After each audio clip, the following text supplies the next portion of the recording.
surah ke-7 Al-A'raf ayat 34.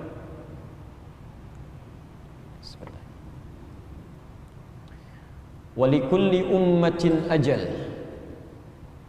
fa idza jaa ajaluha la yastakhiruna as-sa'ata wa la yastaqdimun. Allah berfirman, walikulli ummatin ajal, setiap umat itu, jangankan orang per orang, sekelompok orang itu semuanya ada ajalnya. Maaf, fokus, ajal itu batas akhir kehidupan. Batas akhir kehidupan. Ingat, bukan umur ya, beda ya. Saya kasih garis begini. Misal kita ambil yang standar 63 tahun, kan? Standar Rasulullah SAW. Misal sih ya. Berarti kalau Anda lewat dari ini, itu bonus tuh yang harus dimaksimalkan dalam tanda petik ya. Maaf, dalam tanda petik. Ya, anak 6 tahun sudah hafal Quran. Anda dikasih 60 tahun baca Quran aja belum tertarik. Anda butuh berapa tahun lagi? Ya. Lihat sini. Misal ini diberikan 63 tahun. Ya, ada yang misalnya hanya 30 tahun. Ada yang hanya 3 tahun, bahkan ada yang 3 hari. Nah, ini batas usia sampai dengan menghadap Allah Subhanahu wa taala, ini disebut dengan ajal. Nah, ajal ini batas usia yang ditetapkan oleh Allah Subhanahu wa taala bagi setiap makhluk, itu masuk dalam kategori qadar. Ingat, qadar bukan takdir ya. Qadar, yaitu ketetapan Allah yang tidak mungkin dirubah dengan apapun. Jadi Anda meningkatkan ibadah sehebat apapun, tetap tidak akan bisa mengubah qadar Anda untuk kembali kepada Allah Subhanahu wa taala. Dia nggak bisa dirubah oleh apapun. Jelas di sini? Jadi kalau sudah tiba masanya, dia akan meninggal hari Senin, tanggal sekian, jam sekian. Itu nggak akan bisa maju, nggak akan bisa mundur. Satu. Yang jadi persoalan, kadang-kadang dalam praktek kehidupan, ada orang-orang yang dihadapkan pada suasana tertentu, dia mencoba ingin merubah keadaan ini. Ya, mungkin karena kurang pahamnya ilmu, atau karena keinginan yang sangat kuat, karena motif tertentu. Ya, misal, mohon maaf, situasi pertama, ada anak-anak misalnya kan, yang sakit luar biasa, usianya 5 tahun, tapi divonis kena cancer misalnya, ya, kena kanker misal saja, ya, kankernya sudah parah, sudah luar biasa dan sebagainya, ya.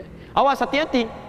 Kemudian tiba-tiba misalnya, ya, orang tuanya berharap kepada Allah, ya, mudah-mudahan ya Allah berikan kesembuhan. Kalau minta sembuh itu masih wajar. Tapi ada kondisi tertentu yang kadang-kadang saking sulitnya menerima keadaan seperti ini, kurang tawakal kepada Allah, tiba-tiba ada orang berkesimpulan, ya Allah, misal, kalau engkau berkehendak, mohon ya Allah, saya akan tingkatkan amalan, kalau bisa panjangkan usianya ya Allah, berikan dia misalnya kesempatan untuk terus hidup, nggak apa-apa, misal saya tingkatkan lagi ibadahnya, atau saya engkau ambil duluan, dan seterusnya. Lalu dia coba tunaikan tahajud sebanyak-banyaknya, dia coba tunaikan puasa. Demi Allah saya katakan, kalau Allah sudah firmankan dia meninggal misalnya usia 5 tahun 1 hari, Anda banyak tahajud tiap malam pun menangis darah, tetap tidak akan bisa menambah usia atau bahkan menguranginya. Jelas di sini? Sebaliknya, ini yang sering terjadi. Ya. Ada orang misalnya, mohon maaf ya, situasi yang sama. Saya ganti misal usia 50 tahun. Maaf, ya, sakitnya divonis jantung misalnya, Masya Allah, dikatakan sudah cukup parah dan sebagainya. Taib, apa yang terjadi? Ya, tiba-tiba mengambil kesimpulan misalnya, ya, mohon izin ya, mengambil kesimpulan.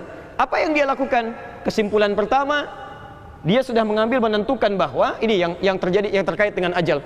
Kalau orang sudah divonis penyakit seperti ini, maka bisa lebih dekat kepada kematiannya. Ini satu. Ini kesalahan fatal pertama. Aturan ajal itu tidak ada kaitan dengan sakit ataupun sehat. Lihat, banyak orang di rumah sakit sampai sekarang divonis penyakit parah masih hidup juga, dan tidak sedikit ada orang sehat lebih cepat pulang dibandingkan orang sakit. Ini kesalahan pertama. Yang kedua, dalam keadaan demikian ada harapan, mudah-mudahan kalau saya tingkatkan tahajud, tingkatkan puasanya, tingkatkan macam-macamnya, harapan hidup saya akan semakin meningkat. Demi Allah saya katakan, harapan hidup tidak ada kaitan dengan ibadah, karena itu ketetapan yang sudah pasti. Jadi Anda nggak tahajud pun kalau meninggal, ya meninggal juga. Ini nggak ada hubungannya. Ya, nggak usah mengeluh dengan vonis dari dokter, Anda tinggal 10%, Anda tinggal 20%, yang 100% aja meninggal juga. Ya, meninggal itu bukan perkara jantung, meninggal itu kehabisan napas. Ya, selesai gitu. Ini masalah ajal. Di tugas kita dalam persoalan yang sudah pasti, nggak usah memikirkan masalah qadarnya, tapi yang Anda pikirkan bagaimana yang Anda usahakan terkait kalau ajalnya tiba. Itu aja. Ya. Jadi jangan pernah sibuk memikirkan qadar kita, karena semua itu sudah diatur. Qadar itu oleh Allah dirahasiakan supaya kita semangat untuk menyiapkan diri kita, bukan kita menunggu-nunggu ajalnya tiba. Karena itulah kemudian Allah turunkan, Allah turunkan cara untuk mengisi bagaimana supaya ajal ini bisa bermanfaat. Itu yang disebut dengan umur. Umrun. Di umur itu bukan usianya. Umur itu cara mengisi usia yang telah ditetapkan oleh Allah batasnya. Ya. Dari kata al-umru, sesuatu yang bermanfaat. Saya ulang. Al-umru, ya, sesuatu yang bermanfaat. Kedua, sesuatu yang berkah. Ketiga, sesuatu yang melahirkan kesuksesan. Al-umru, sesuatu yang bermanfaat, sesuatu yang menghadirkan keberkahan. Ketiga, sesuatu yang menghadirkan kesuksesan. Jadi seakan-akan Allah ingin sampaikan kepada kita, selama ada masa kita untuk bisa melakukan aktivitas, usia ajal itu masih ada, maka jangan pikirkan antara kematian dengan hidup. Itu urusan Allah, sudah diatur. Anda fikirkan pun tidak akan pernah merubah ketetapan Allah. Kalau meninggal tanggal sekian ya meninggal juga, kalau belum ya belum. Nah, selama masih diberikan batas usia itu, tugas Anda isi dengan umur. Satu, hadirkan segala hal yang bermanfaat dalam pandangan Allah Subhanahu wa taala. Jadi nggak usah mencari-cari qadar yang tersembunyi. Kalau dalam bahasa kiasan ini, la tahriku aswaral aqdar. Nggak usah Anda membakar itu tirai-tirai qadar untuk bisa melihat kapan saya meninggal. Nggak usah nyari-nyari begitu. Nggak ada kerjaan itu. Ya. Vonis dokter itu juga tidak akan pernah bisa memastikan kapan kematian itu terjadi. Nggak bisa. Tidak sedikit dokter mengatakan, ini kayaknya usianya 2 minggu lagi, udah 2 tahun masih hidup aja, dokternya meninggal duluan. Bisa terjadi gitu ya. Jadi Anda jangan sibuk memikirkan sesuatu, jangan bakar tirai-tirai takdir ini, tirai-tirai qadar hanya untuk mencari-cari sesuatu yang gaib. Itu sudah diatur, nggak ada kerjaan. Lebih baik Anda mempersiapkan diri. Satu, ya, lihat kalimatnya. Kata Al-Quran, hadirkan yang bermanfaat. Jadi kalau diberikan lisan, mumpung masih bisa bicara, sebelum sakaratul maut itu tiba, bicara yang baik-baik. Kalau nggak bisa bicara yang baik, diam aja. Karena itulah kemudian Nabi menyampaikan kalimatnya, man kana yu'minu billahi wal yaumil akhir falyaqul khairan aw liyasmut. Siapa yang merasa beriman pada Allah dan hari akhir, cukup katakan yang baik-baik. Kalau tidak bisa, diam. Itu umur namanya. Makanya kita diberikan umur itu bukan untuk menyia-nyiakan batas usia, bukan, supaya mencari hal-hal yang bermanfaat. Mumpung masih bisa lihat nih, sebab kalau mata sudah tertutup untuk selamanya, ini mata sudah tidak bisa digunakan lagi. Mumpung masih bisa lihat, lihat yang bermanfaat. Ya, coba sering-sering lihat Al-Quran. Coba Anda dalam sehari, maaf ya, lihat Al-Quran tuh, lihat berita berapa kali dalam sehari? Silahkan cek, update status berapa kali tuh. Masya Allah, berapa kali Anda mengupdate status dengan Allah itu? Update status salat sunnah Anda, update status Anda sebagai seorang hamba yang rajin baca Quran, yang rajin puasa, yang rajin tahajud. Dunia Anda update terus tuh.